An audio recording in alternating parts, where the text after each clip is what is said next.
खुश भी रहना चाहिए और गम भी खा लो, सहनशीलता भी रखो। कोई कठोर बात बोल ले तो भी थोड़ा गम खा लो, अब उसको गांठ बांध कर मत रखो। कभी जोश आ गया तो बोल दिया किसी ने, बोलने के बाद सोचेगा तो पछतावा भी होता है। कभी कभी आपकी पत्नी भी जोश में आपको कुछ बोल जाती है और उसके बाद विचार करती है तो पछताती भी है, उसको बड़ी चिंता भी होती है कि मैंने गलत बोल दिया अपने पति को। और कभी कभी आपका बेटा आपको कुछ कठोर बोल देता है तो उसमें भी गम खा लो। कभी धन का नुकसान हो जाए उसमें भी गम खा लो, कभी सामान का नुकसान हो जाए उसमें भी गम खा लो, और कभी पद का नुकसान हो जाए उसमें भी गम खा लो। गम खाने वालों के पास कुछ भी कम नहीं होता है, जो गम नहीं खाते हैं वे खुद ही कम हो जाते हैं, खुद ही कम हो जाते हैं। राजनीतिक पार्टियों में भी गम खाओ, कभी टिकट ना मिले संतोष कीजिए, अगले चुनाव में मिल जाएगा, अगले चुनाव में भी ना मिले तो भी शांत रहिए, पार्टी जल्दी मत बदलिए। कितने लोग तो हर चुनाव में पार्टी बदलते हैं, उनका कोई ठिकाना ही नहीं। जिधर दांव देखते हैं ये पार्टी सफल हो जाएगी उसमें घुस जाते। चूहा राम, चूहा जो होता है जिधर दांव देखता है उधर ही भाग जाता है। थोड़ी प्रामाणिकता भी रखिए। पार्टी बदलने से आपका सम्मान खत्म होता है। एक जगह स्थिर रहिए, चंचलता मत करिए। पेड़ को एक जगह ठीक से लगा दोगे तो वहां पर बहुत बड़ा रूप ले लेगा, रोज खोदोगे यहां से वहां, पेड़ की जड़ें कट जाएंगी, सूख जाएगा। तो राजनीति भी करो तो पार्टी सही चुनाव करो, और अगर ज्यादा प्रतिभा है आप में तो नई पार्टी का निर्माण करो। ये लफंगों के पीछे भी मत लगो, इनके पीछे कब तक तुम हाथ जोड़ते रहोगे? ये न टिकट देंगे न तुम्हारे निकट आएंगे।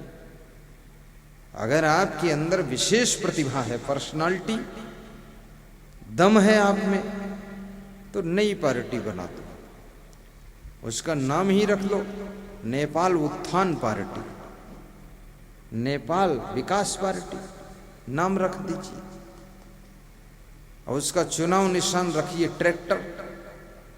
ट्रैक्टर किसान के पास होता है, तो जो किसान है वो सब वोट देंगे आपको, ट्रैक्टर वाले। चतुराई से चुनाव निशान रखो। चुनाव निशान रखत हंसिया खुरपा, अरे बुद्धू आदमी, जमाना चला गया, अब ट्रैक्टर लाओ। चुनाव निशान भी सोच समझ कर रखना चाहिए। अब भाषण भी ऐसा करो जनता के दिल में घुस जाओ, अब काम ऐसा करो कि सबके दिल में बस जाओ, और डिसीजन ऐसा लो कि नेपाल की गरीबी को भगा दो, और एक्शन ऐसा करो भारत के मुकाबले इस राष्ट्र को खड़ा कर दो, और रिएक्शन ऐसा करो पूरे विश्व के सब देश दंग रह जाएं। लेकिन करना तो कुछ नहीं, खुद ही बेहोश पड़े दारू पिए, अब कहते पार्टी जिंदाबाद और मैं हूं मुर्दाबाद। प्रदेश की जनता आस लेकर बैठी है कि अब विकास हो जाएगा। सही आदमी अगर सीट पर पहुंच जाए 5 साल में देश का नक्शा बदल सकता है। आदमी ईमानदार हो, बुद्धिमान हो, डिसीजन सही लेता हो, डिसीजन सही हो। बुद्धिमान लोगों को राजनीति में जाना चाहिए और गुणवान व्यक्ति को राजनीति करना चाहिए। विशेष बुद्धिमान को तो राजनीति में जरूरत ही है, और साथ साथ में जो चरित्रवान है उसको राजनीति में जाना चाहिए, ईमानदार आदमी को, क्योंकि राजनीति से ही राष्ट्र का विकास होगा। डिसीजन वहीं से सब होते हैं। और बुद्धिमान व्यक्ति को साधु भी बनना चाहिए, क्योंकि बुद्धू आदमी साधु बन जाए वो संसार को क्या समझाएगा, खुद ही ना समझे, कमंडल धरने का कल नहीं है, वो तुमको क्या समझाएगा घर कैसे चलाना चाहिए। बुद्धिमान साधु होगा, पूरे देश के अंदर उसकी वाणी से परिवर्तन शुरू हो जाएगा।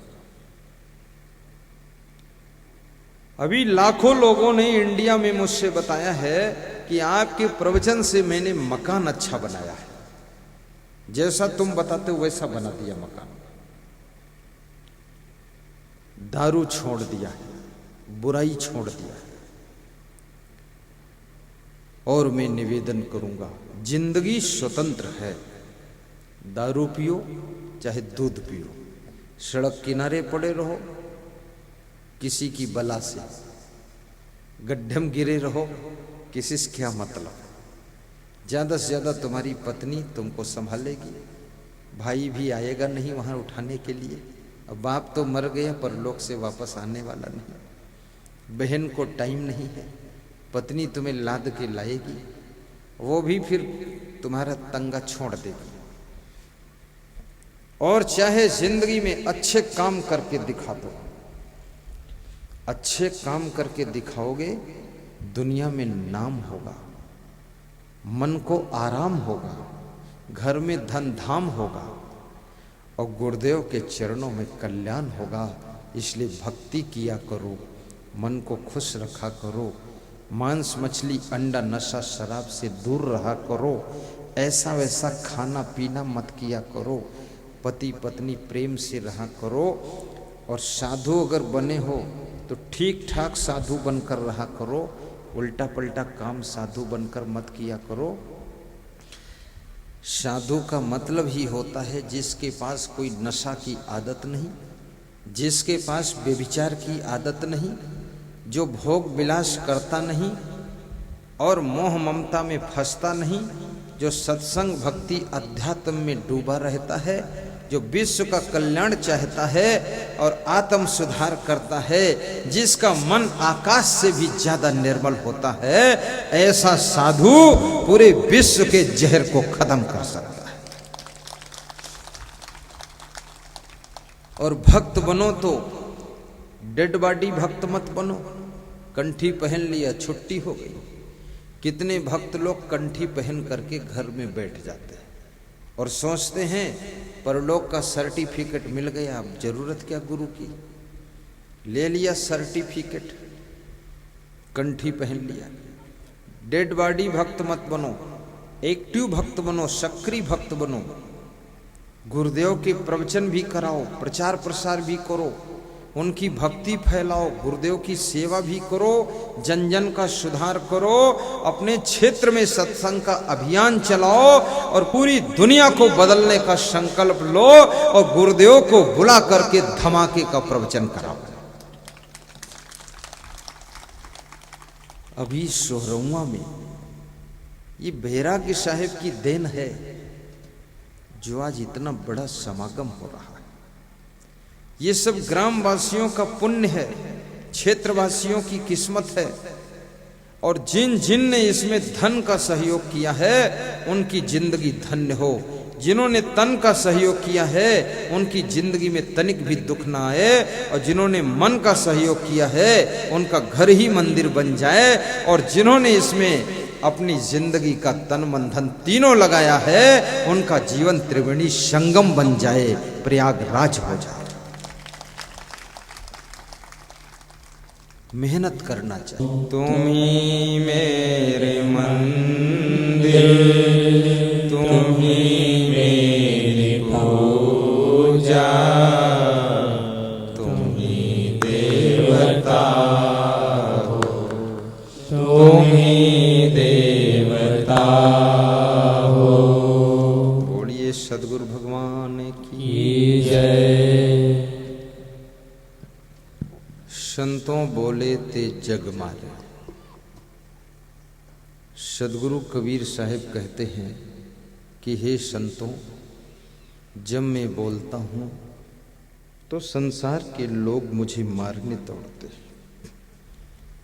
इस दुनिया में जो व्यक्ति अच्छी बात बोलता है उससे बहुत लोग नाराज हो जाते हैं।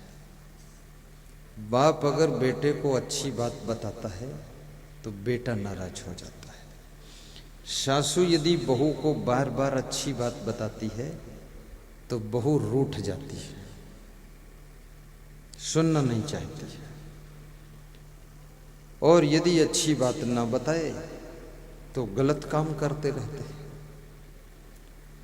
इसलिए माँ बाप अपने संतान को अच्छा सिखाते हैं, जिसके कारण उनके बच्चे उनसे नाराज हो जाते हैं। लेकिन नाराज मत होना, माँ बाप की अच्छी सीख को सुन लेना, समझ लेना और अपना सुधार करना, परिवर्तन करना। आपका जीवन मंगलमय होगा, आप सुखी रहेंगे, प्रसन्न रहेंगे।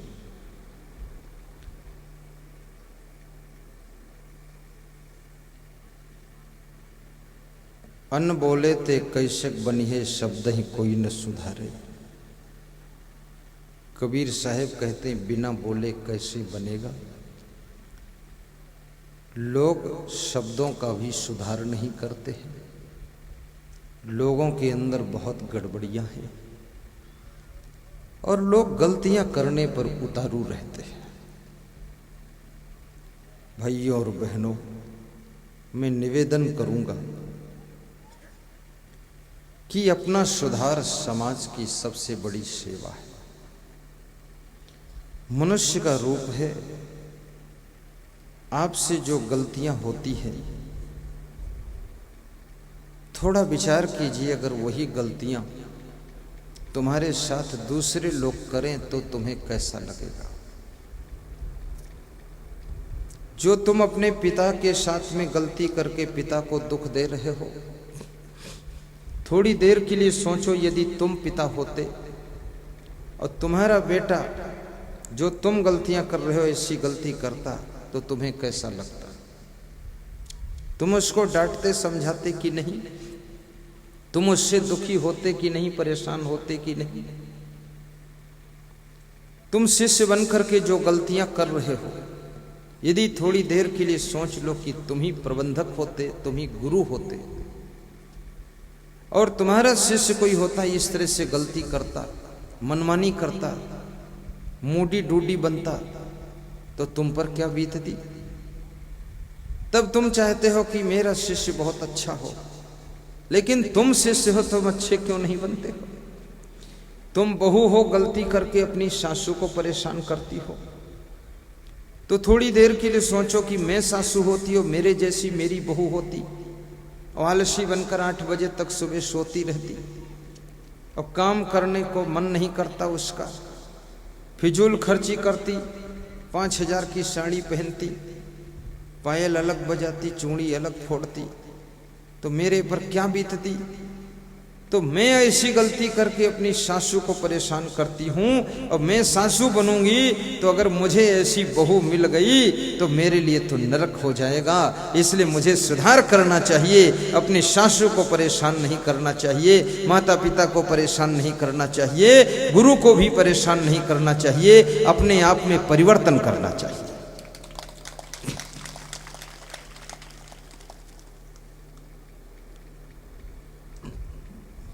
तुम ड्राइवर हो, गाड़ी चलाते हो, उटपटांग गाड़ी चलाते हो, पीछे बैठने वालों को चोट लगती, गड्ढे में गाड़ी खुदाते हो, उनकी खोपड़ी छत में लड़ जाती है। थोड़ी देर के लिए सोचो, अगर मैं पीछे बैठा होता, कोई दूसरा ड्राइवर इस तरह चलाता और मेरी खोपड़ी ऊपर लड़ती तो मुझे दुख होता कि नहीं होता। तो मैं ऐसा उटपटांग चलाता हूँ, इनकी खोपड़ी ऊपर लड़ाता हूँ, इनको दुख हो रहा है, मुझे सुधार के गाड़ी चलाना चाहिए, संभाल के चलाना चाहिए।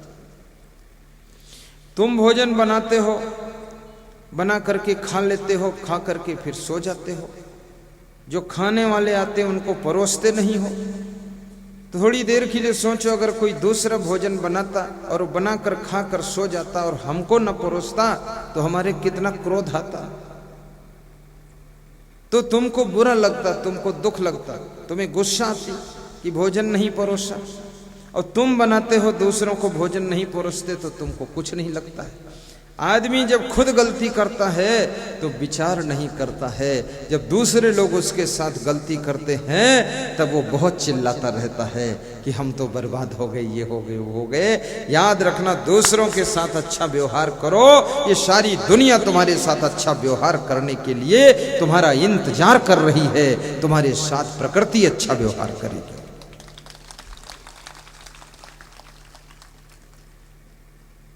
तुम दारू पीते हो, तुम्हारे बच्चे कहते पापा दारू मत पियो। लेकिन सोचो, तुम्हारे पापा अगर दारू पीते होते और दारू पीकर जमीन बेचकर सब खत्म कर दिए होते तो तुम्हारे दारू पीने के लिए कुछ रखते ही नहीं। तुम ही थोड़े दारू पी पाते हो। एक लड़का दारू पी रहा था तो उसके बाप ने कहा कि अगर मेरी बुद्धि बिगड़ जाए तो मैं तेरे से पहले दारू पी लेता और सारी बेचकर जमीन पी जाता, तेरे पीने के लिए रखता ही नहीं। और मेरे बाप ने जमीन बचाया, दारू नहीं पिया, मैंने जमीन बचाया, दारू नहीं पिया, तो जमीन बेच बेच कर दारू पीता है। मूर्ख क्यों पीता है? सोचने की बात है। ये जमीन आपकी नहीं है, ये आपके पूर्वजों की दी हुई जमीन है। ये जमीन आपको आने वाली पीढ़ी को वापस सुरक्षित लौटाने के लिए दी गई है, ये बेचकर दारू पीने के लिए नहीं दी गई है। इसलिए कृपया आज से संकल्प लेना, जो भी आपकी चल अचल संपत्ति है और बाप दादों से मिली है, वो संपत्ति आने वाली पीढ़ी को सुरक्षित वापस कीजिए, तो आप उनके ऋण से उऋण हो जाओगे।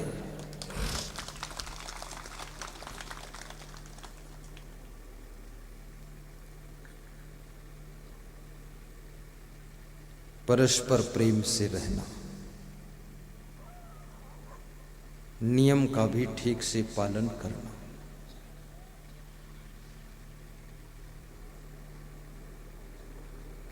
समय समय पर सत्संग में भी जाना,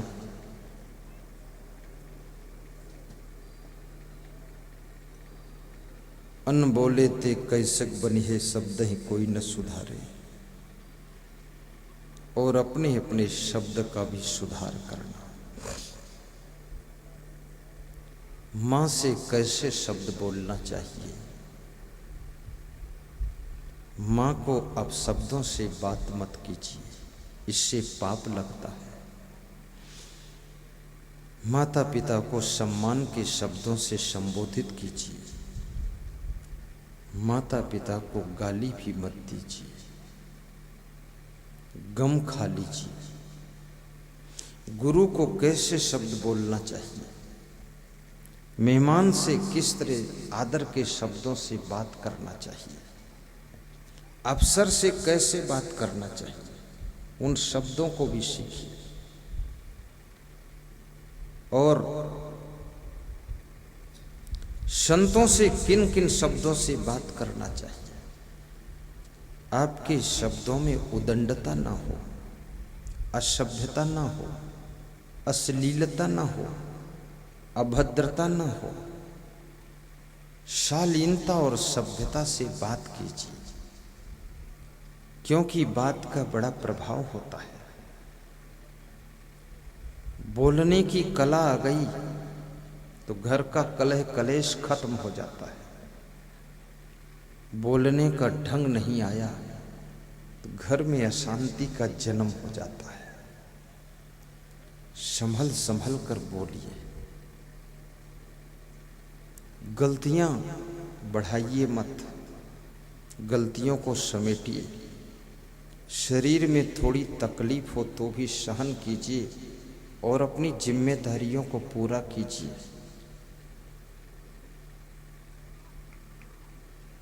समय को पहचानिए,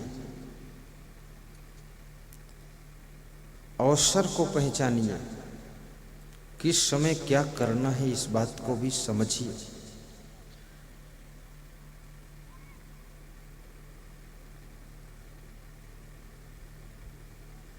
साहिब बंदगी भी बोला कीजिए, गुरु मंत्र भी लीजिए, निगुरा मत रहिए, गुरु दीक्षा लेकर के भक्ति कीजिए। मांस मछली अंडा नशा शराब छोड़िए, शाकाहारी जीवन जियो। मांस खाने वाले प्राणी जीभ से चाटकर पानी पीते हैं, शाकाहारी प्राणी घूंटकर पानी पीते हैं। तुम इंसान हो, शाकाहारी प्राणी हो, तुम घूंटकर पानी पीते हो, चाटकर नहीं पीते हो, इसलिए तुम शाकाहारी श्रेणी में आते हो।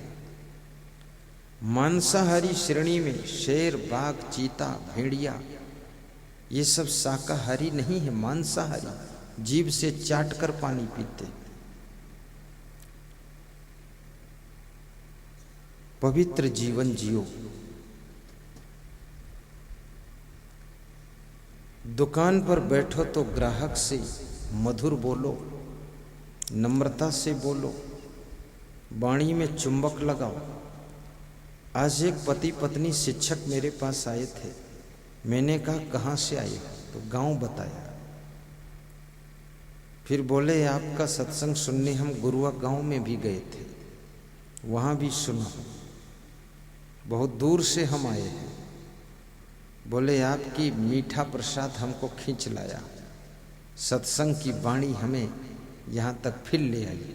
वो माता जी बैठी और परिवार के साथ बैठकर सत्संग सुनिए, अन्यथा तुम सत्संग सुनोगे, बेटा दारू पिएगा, तुमको अशांति पैदा हो। बेटे को भी लाइए। कितने लोग स्वयं खूब सत्संग सुनते हैं, बेटा बेटी हुड़दंग करते हैं, उनको भी सत्संग में ज्वाइन कराइए। माता पिता को भी सत्संग में बिठाइए, अन्यथा उनका जिद्दी, हठी, क्रोधी स्वभाव घर में अशांति पैदा करेगा। सास बहू दोनों मिलकर के सत्संग सुनिए और अपने स्वभाव को भी सुधारिए, स्वभाव में परिवर्तन कीजिए।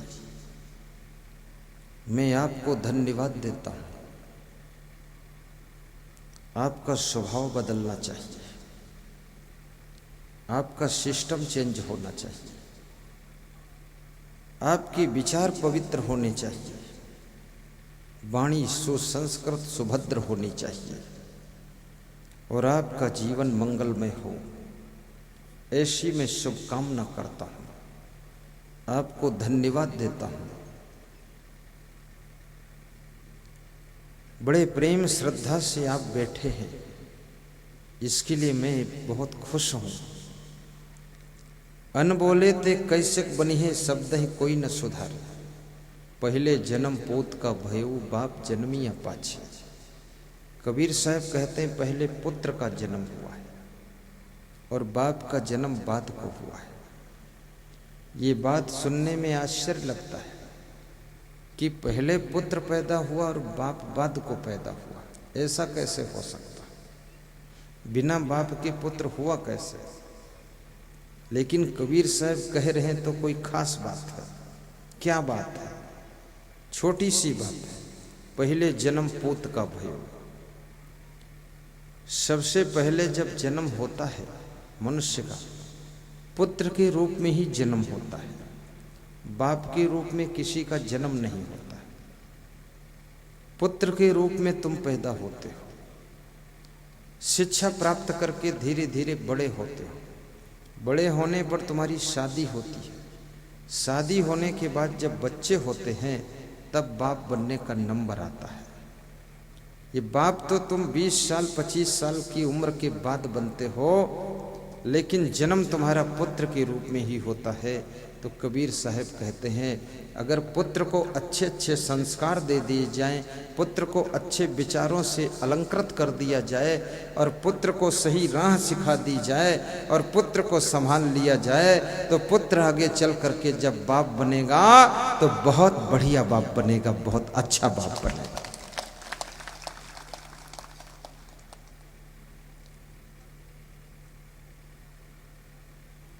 शिष्य को अच्छा संभाल लिया जाए, वो शिष्य आगे चल करके बहुत महान संत बन सकता है। पूर्व संस्कार भी उसके काम करते हैं।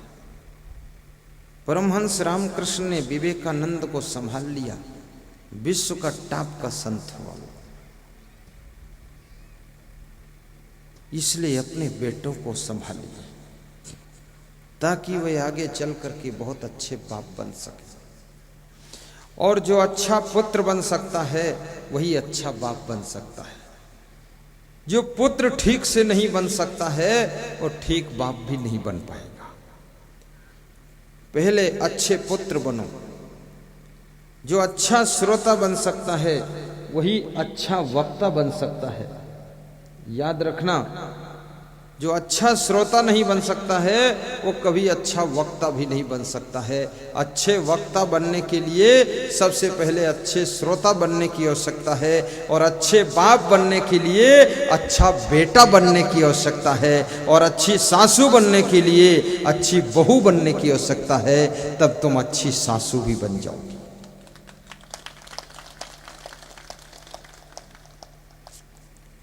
बाप जन्मिया पाछे, बाप पूत की एक है नारी ई अचरज कोई काछी। कबीर साहब कहते हैं कि पिता पुत्र की एक ही स्त्री है, अर्थात समस्त पुरुषों का विवाह स्त्रियों के साथ में ही किया जाता है। अगर स्त्री जाति को अच्छे संस्कार मिल जाए तो स्त्री ही पिता की पत्नी बनती है, स्त्री ही माँ बनती है, स्त्री ही बहन बनती है, स्त्री ही सासू बनती है, स्त्री बहू बनती है, स्त्री मौसी बनती है। स्त्री कितने पदों को प्राप्त करती है। एक स्त्री अगर संभल जाए तो दुनिया में सबको वो संभाल सकती है, क्योंकि वही स्त्री किसी की माँ बनकर आती है, किसी की पत्नी बनकर बैठती है, किसी की मौसी बनकर बैठती है। मैं आपसे निवेदन करूंगा, इसको संभालना। आपकी जिंदगी में बहुत बड़ा परिवर्तन होगा, बहुत बड़ा चेंजिंग होगी। अगर स्त्रियों को संस्कार मिल जाए, एक लड़की को संस्कार मिलता है तो वो लड़की अपने मायके को भी धन्य कर देती है और ससुराल को भी धन्य कर देती है। अभी रायबरेली जिले में उत्तर प्रदेश में भारत देश में मेरा प्रवचन था। फतेह बहादुर सिंह की 4 लड़कियां थीं, आशा, शिवप्रभा, सरिता, ललिता। तो उनकी 2 लड़कियां, एक हरदोई में एक उन्नाव, ललिता और शिवप्रभा। उन्होंने संकल्प लिया कि अपने मायके में अपने पिताजी के नाम से हम सत्संग कराएंगे। तो वहां सत्संग उन्होंने करवाया अपने पिताजी के नाम से। उस सत्संग में 2-3 हजार लोगों ने सत्संग सुना और मायके को उन्होंने धन्य बना दिया। उनके मायके के लोग कह रहे थे कि बेटियां तो हमारे गांव में बहुत सी हुई, लेकिन इनके जैसी बेटी कोई नहीं हुई जिसने अपने मायके में गुरुजी को बुलाकर प्रवचन करवाया और अपने माता पिता को उसका पुण्य दिलाया और अपने भाइयों को भी पुण्य दिलाया। और क्षेत्र के 3000 लोगों ने सत्संग का लाभ लिया। आज एक बेटी ये भी है, वैराग्य साहेब उसका नाम है, वैराग्य दास, जिसने इसमें अगुवाई किया है, पूरे गांव को जोड़ा है, मोड़ा है और सबका सहयोग लिया है और सबसे हाथ जोड़कर कहा है गुरुजी आएंगे वहां से, सब लोग योगदान करो, सत्संग सुनो। आज इस बेटी ने इस गांव को धन्य करने में बहुत बड़ा योगदान इसका है।